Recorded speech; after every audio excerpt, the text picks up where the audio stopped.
Today we're going to study ST 42.9 Umi Bahaya Sutta 47 ST 47.9 volume 47 chapter 9 okay? Umi Bahaya Sutta, the discourse on the danger of waves. Umi's waves, Bahaya can translate as fear, danger. This is from A4.122. This sutta is an excerpt from a longer sutta called the Chatuma Sutta in the Majjhima 67. So it shows that this topic is important, so it's given sutta by itself.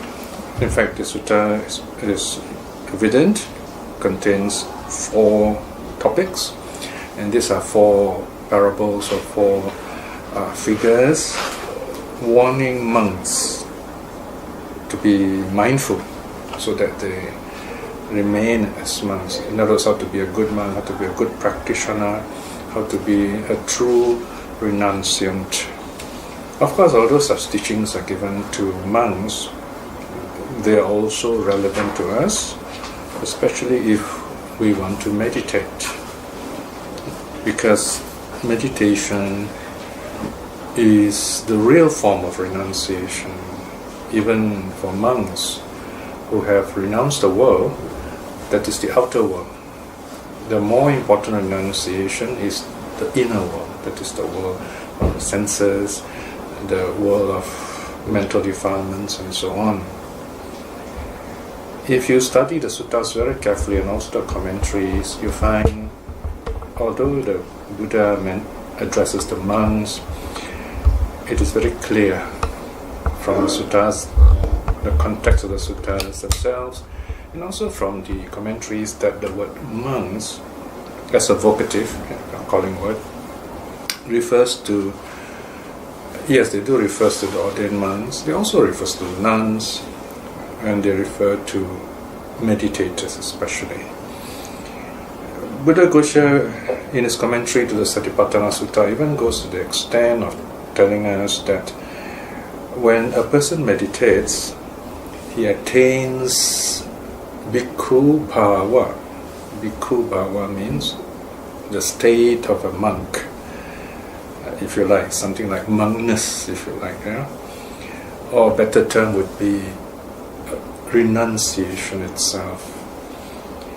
So this is a very interesting spiritual teaching. It shows that being a monk or a nun, a renunciation, is not a ritual kind of procedure. It is a mental and spiritual progress. In other words, we don't really need to renounce outwardly. Not all of us can become monks and nuns. Most of us are not inclined to for various reasons. We have families to run, or we feel that we work better as lay people, and so on. So, when we go into meditation, if we really practice properly, that's what being a monk is about. Clearing our minds of negative thoughts, cultivating wholesome thoughts, and then freeing the mind totally from defilements. When that stage is attained, a total freedom, that is called arahathood, or Buddhahood even. So it is important to understand the spiritual nature of renunciation. So these are 2 ways, or 2 paths, if you like, leading to the same goal. One is to put on the robes, shave off our hair, live simple lives, and so on, which is supposed to bring awakening in this life itself. It's the highway, super highway to awakening. Then there is the slow path of the layman with a family. But we also can practice meditation. We also can, in other words, mentally renounce defilements, renounce negative emotions, and attain various levels of awakening in this life itself. Of course, at least stream winning. So in this sutta, the Buddha warns monks of 4 specific dangers, very clear things to watch out against. And let's see how we can relate to these teachings. The translation starts on page 94, the discourse on the danger of waves. Here the sutta takes the first parable as the title. This is the danger of waves is the first warning the Buddha gives. A41.132. Bhikshus, there are these 4 dangers of fears to be expected when one goes down into the water. What are the 4? Notice here, when we go down into the water. Of course, here we're talking about the waters or rivers in the Buddha's time, when people are closer to nature. Nowadays we find that the world is more crowded, the rivers are more polluted, and you don't see many creatures there. So we've got to imagine this, go back in time a bit, or maybe imagine ourselves in a remote area where there are less people and nature is more natural, in other words. So these are the 4 dangers the Buddha says we have to watch out if we go into the water, especially into a river, a big body of water. In fact, here we can imagine the Buddha is talking about the Ganges, if you like. So the Buddha asks, what are the 4? What are the 4 dangers? 1, the danger of fear of waves. Umi Bhaya. The danger of fear of crocodiles. Kumbhila Bhaya. It is very interesting. This is one word for crocodiles. There are other words like Sung Sumara and so on. The 3rd is the danger of fear of whirlpools. Awata Bhaya. And number 4. Number 4 is a bit tricky. There's a problem with the translation here. Here, the danger or fear of river dolphins. And the Pali word is Susuka Bhaya. After some research, I decided that I think the best translation would be river dolphins. It also reflects more clearly what the sutta is talking about, the context of the sutta, in other words. So these bhikshus are the 4 dangers to be expected by those who go down into the waters, right? So waves, in other words, strong waves or strong currents, we can include that. Crocodiles, alligators, and whirlpools. So we're talking about a big body of water with strong currents, whirlpools and river dolphins. And of course the Ganges has river dolphins, those in the Buddha's time. As to how fierce they are, we do not know.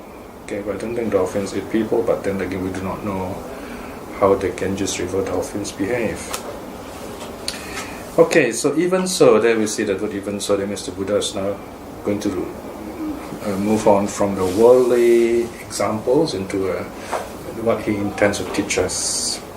Even so, bhikshus, there are these 4 dangers to be expected by a certain son of family, Kulaputta, son of family. That means he's someone with good upbringing. But here the Buddha especially refers to someone who not only comes from a good family, but someone who is religious and who is a monk, who has left the household life for homelessness out of faith. And this is very important. It's out of faith, not in other words, not out of seeking for livelihood. In this Dhamma Vinaya, in this teaching and discipline, Dhamma is the teaching, Vinaya of course is the monastic discipline. So here the Buddha especially is warning his pupils, his students, his monastic followers. He says, if you really want to be good monks, watch out for these 4 dangers. So here we can see that going down to the water represents renunciation, right? Giving up the worldly life. So here the Buddha goes into details. What are the 4? And then he mentions all the 4 dangers again, and then he goes into each of them in some detail, one by one. The first, the danger of waves, Umi Bhaya. And what, bhikshus, is the danger of fear of waves? Here bhikshus, a certain son of family, goes forth out of faith from the household life into homelessness, thinking, I am beset by birth, decay, death, sorrow, lamentation, bodily pains, mental pains, and despair, beset by suffering, overcome by suffering. Perhaps an ending of this whole mass of suffering could be known. Okay, so this is the original attitude, in other words, that motivated this person to renounce the world, which is noble. Right? He feels, well, there's so much suffering, and I want to get out of this suffering. But there's an anticlimax here. Then, fellow renunciants, colleagues in the holy life, advise and instruct him thus: you should move forward this way, you should walk back or step back this way, you should walk forward this way, you should look around this way, you should bend down this way, you should stretch up this way, you should carry your upper rope, outer rope and bowl this way. In other words, to have decorum, to behave in a very mindful way of a monk's training. Right? So he's told so many of these details. Then it occurs to him, formerly, while in our household state, we advise and instruct others, but now these who seem like but sons, like but grandsons to us, think that they would advise and instruct us. Right? So here, in other words, this renunciants are probably middle-aged or old people, and then there are younger monks who are senior to them, because here when you become monks, when you join the order, there's a different way of seniority. The monks who remain, the monks who are longer in monastic years, or vasa, Sanskrit varsha meaning rain, that means how many rains retreat they have observed, they are the senior. So even if you are an old person, you join the order, you have less years, less rain, as we say. So you have to respect, you have to listen to even the younger monks in age who are senior to you in monastic years. So this person is not too happy about that, being told what to do, being told how to conduct himself by way of postures, and then generally the precepts, if you like. So here, the key problem here, the danger here is in the next sentence, section 8. Angry and offended, he gives up the training and returns to the lower life. Right? So in other words, not just anger, it's pride and maybe laziness. Okay? He doesn't want to change his lifestyle because he thinks back about when he was a layman. So, I used to lead a comfortable life, right? So the Buddha warns these bhikshus is called one who, out of the danger of waves, has given up the training and returned to the low life. And we have a commentary here. So here, this sutta is very interesting because it gives an example of the sutta as well as its own commentary. Section 10, the danger of waves, indeed, bhikshus, is a name for anger and despair. Right? So when you have this kind of explanation, you call it commentary. This bhikshus is called the danger of waves. Alright? So here we can see a very graphic warning. You go into the water, the waves can be very strong, wash you away, the currents can be very strong, pull you away, so you have to watch out for all these currents. So here is anger and being offended. And these currents pull you back to where you started, and then you have lost your spirituality, so to speak. So for lay people, how do we reflect on this?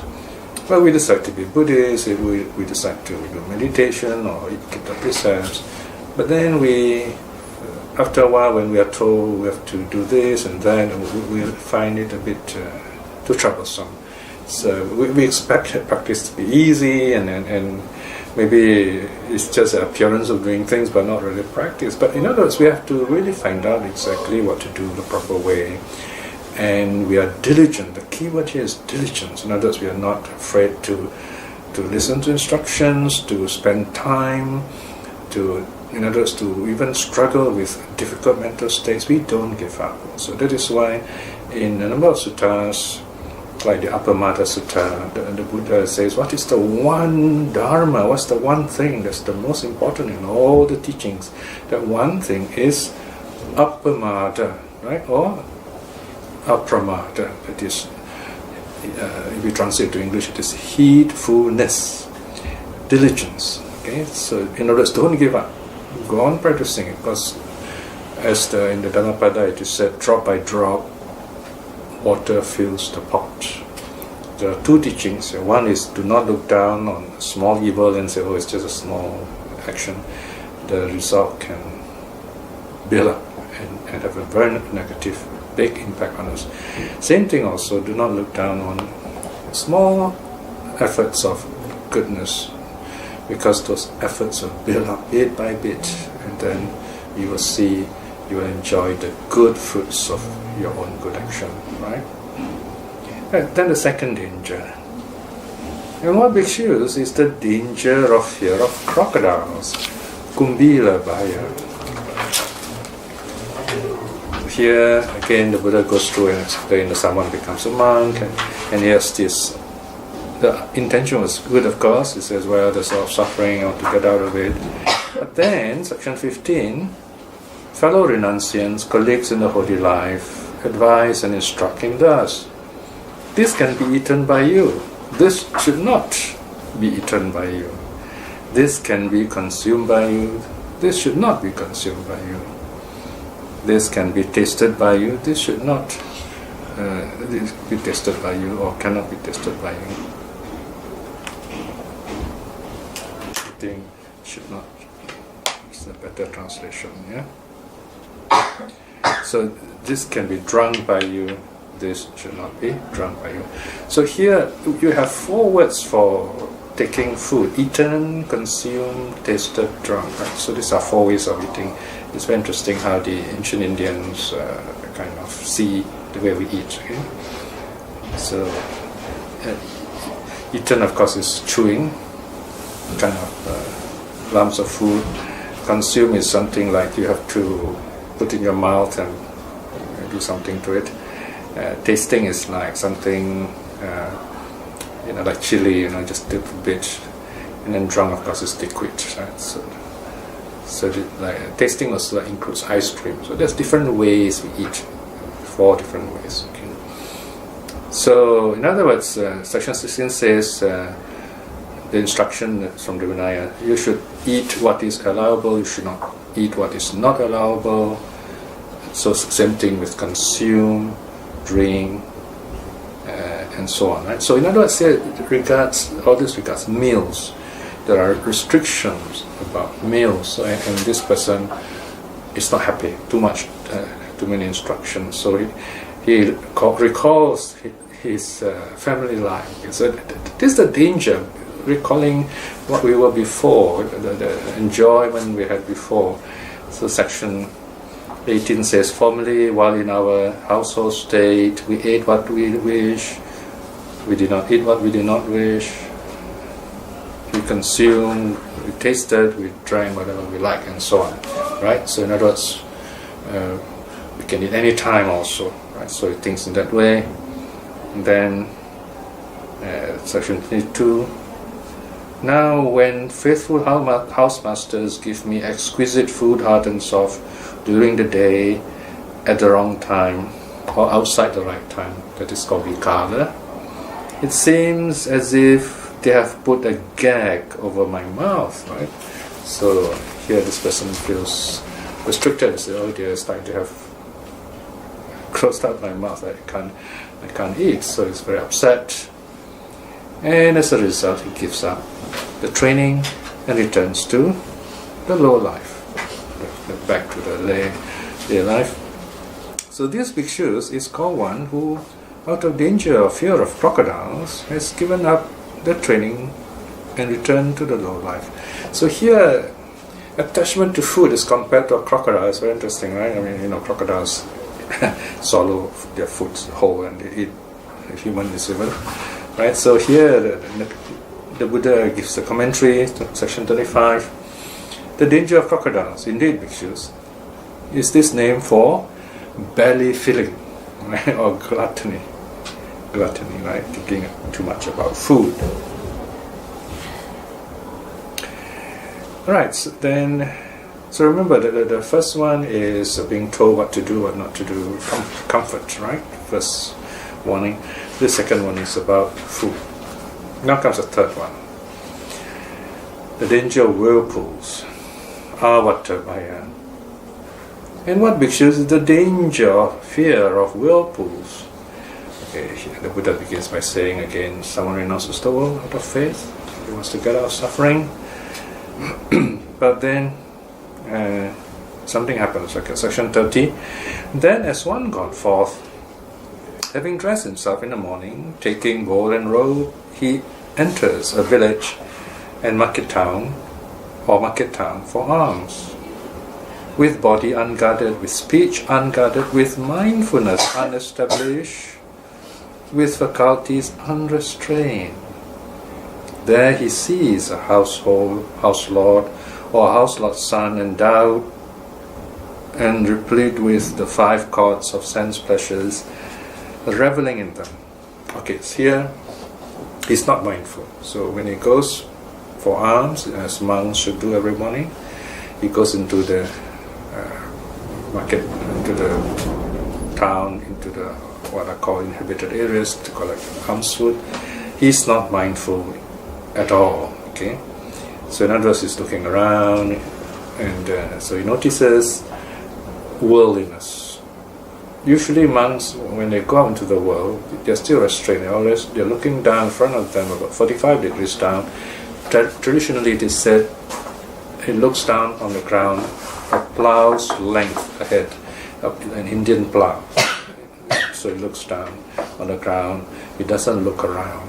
That way he knows where he's going, but he does not not like a tourist, doesn't look around what's going on, and he's more mindful that way. But here he sees a layperson enjoying here the Pancha Kamaguna, 5 cords of sense pleasures. 5 here refers to the 5 senses of sight, sound, smell, taste, touches, right? So you can imagine what those things are. Sight, for example, they're nicely dressed, they're good looking, and then nice smells. Taste with nice food and so on, and sound with music, right? So he gets caught up with this again. So it occurs to him, section 32, it occurs to him, thus, formerly, while in our household state, we were endowed and replete with the 5 cords of sense pleasures, reveling in them. Now my family has wealth, and I can enjoy my wealth as well as make merit. Right? So this is what people often, those who are against renunciation would entice their children or relatives who have renounced. They say, you're rich, why don't you come back? Be a layman, you're wealthy, you can use your money to make merit, punya. Even Mara would appear sometimes to monks and say, why don't you disrobe, and you can still live a lay life and make merit. So here, the statement is made again. So he thinks, well, this is called rationalization, right? So he says, well, let's go back to my family, they're rich, and I can use the money to make merit. So he gives up the training and returns to the low life. This bhikshu is called one who, out of the danger of fear of whirlpools, has given up the training and returned to the low life. The danger of whirlpools, indeed, bhikshus, this is a name for the 5 cords of sense pleasures. So whirlpools, they suck objects in, drown them. Okay, so the pleasures of the 5 senses does that too. We get caught up with it, and we get lost in it, we get drunk in them. Okay, so and that's the end of our mindfulness. So this is the third warning. So once again, at the start we have number 1 is, what is number 1 just now? Number 1 is it's about comfort, right? Number 2 is food.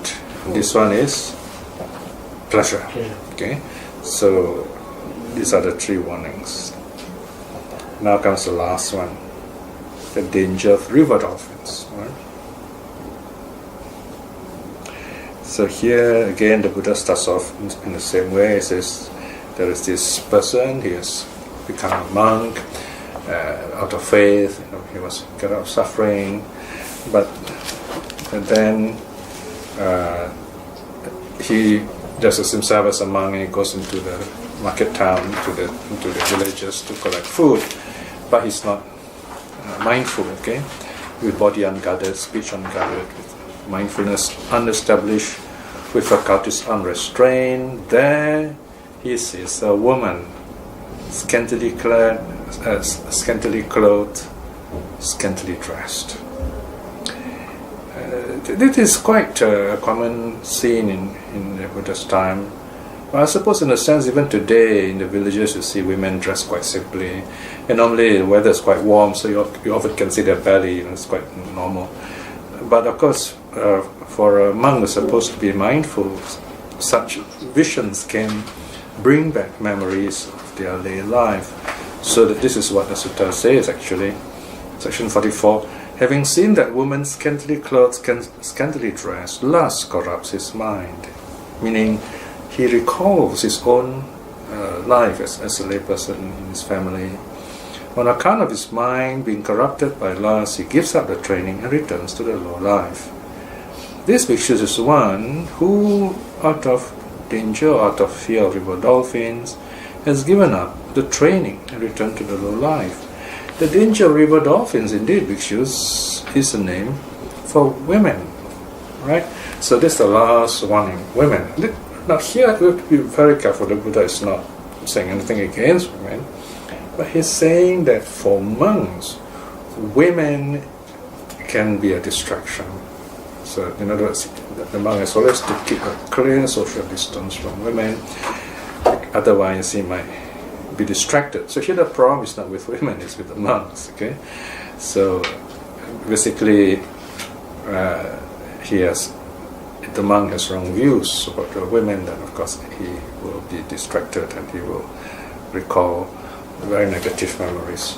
There are other teachings connected to help the monk here. For example, in the Pindola teaching by Pindola Bharadwaja to the King Udena.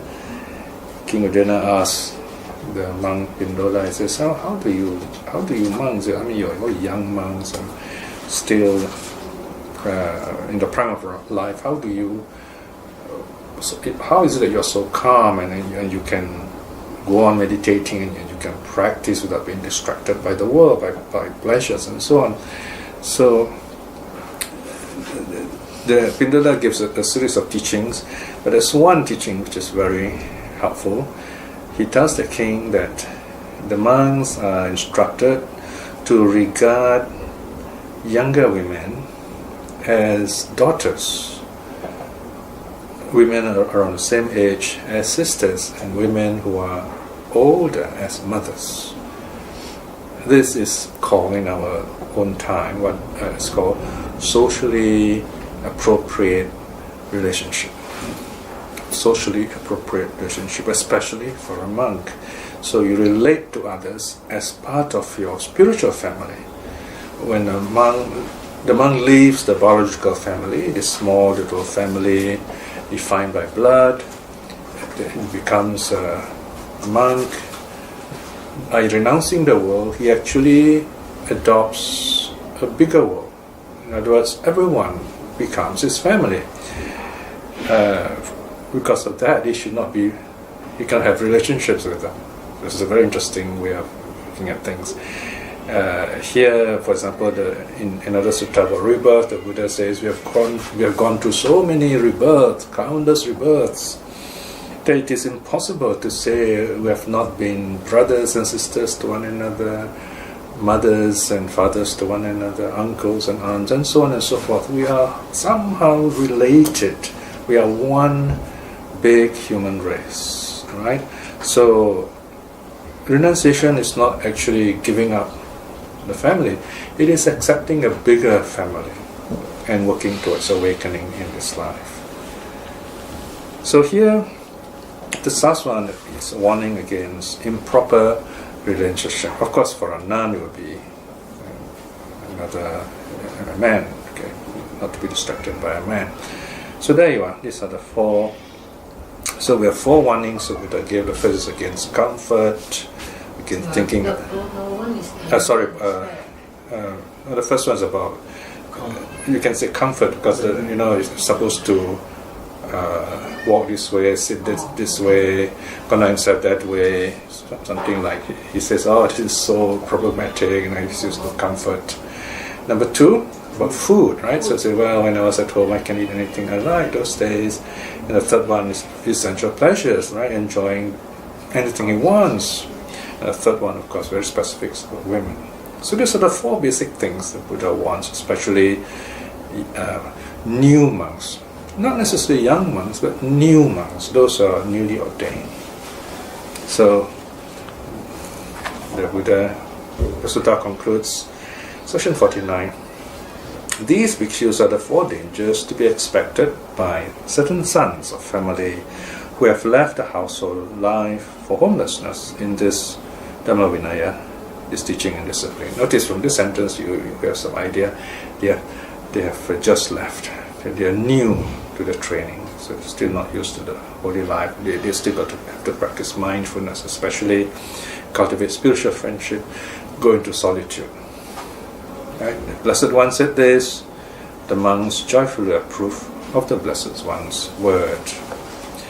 Right, so here again, for us, basically we have to learn to restrain ourselves, in other words. In restraining ourselves, we find we get less distracted, and when we are less distracted, it's easier to be happy, basically. And happiness is immeasurable. There is no unit for measuring happiness. There's no way we can say how much the happiness costs. It's immeasurable, invariable, priceless. Okay, so when we are happy, we can do a lot of good things. In other words, because our focus is there, our energy is there, our creativity is there. So for us, we, number one, we can live comfortable lives, yes, but the comfortable life should not make us lazy and kind of unmindful, right? And we should not what you call overeat. We are unhealthy. We have to learn to eat the right kind of food at the right time and so on. And then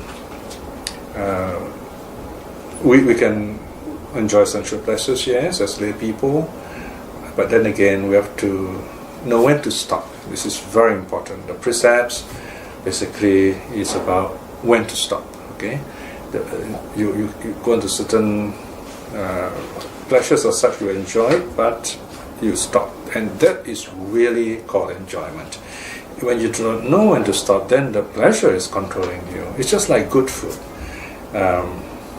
We are hungry and we have this delicious plate of food that we're eating, we really enjoy it, and then we eat slowly. When you eat slowly, you feel the food going in and settling, and then you say, okay, that's enough.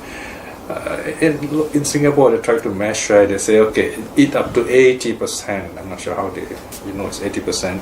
But in the suttas, the Buddha advises to stop before we feel full. Okay, so it's very subjective.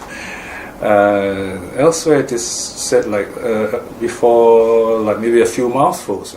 You stop before you can feel really full. Basically, you should eat slowly. Only when you eat slowly, you know that you are beginning to feel full. Now, if you eat in that way, then you find that you have enjoyed the food, and you feel good about it after lunch. All right? And then, of course, the last warning is about relationships. Right? So this is where we have to respect other people. If you are married to someone, you respect that person, you respect marriage, because it's a vow you have taken, it's a promise you have taken, and if you, even if you're not married, you still have to respect the other person as you would want the other people to respect you too, not to make use of you and treat you like treat you too freely, in other words. So these are quite related advice to lay people on a simple level. So this is the teaching on the 4 dangers, and the first one being the danger of waves, the Umi Maya Sutta. So that does not close with a short reflection. The Buddha's teaching is to remind us to put quality into our lives, even as we live this life, whether as renunciants or as lay people. If we put quality into our lives, then we will truly be happy. Happiness means the ability to enjoy whatever we have and knowing when to stop. In that way, we become creative, we are productive, we are happy, we're able to make other people happy, and we also cultivate wisdom. And in cultivating wisdom, we learn to let go of suffering. And the more suffering we let go of, the closer to nirvana we go, until we actually free ourselves completely, like the Buddha himself. Reflecting in this way, this good karma, by the power of such karma, may we be blessed with the wisdom and courage to aspire to spiritual liberation, especially stream winning in this life itself.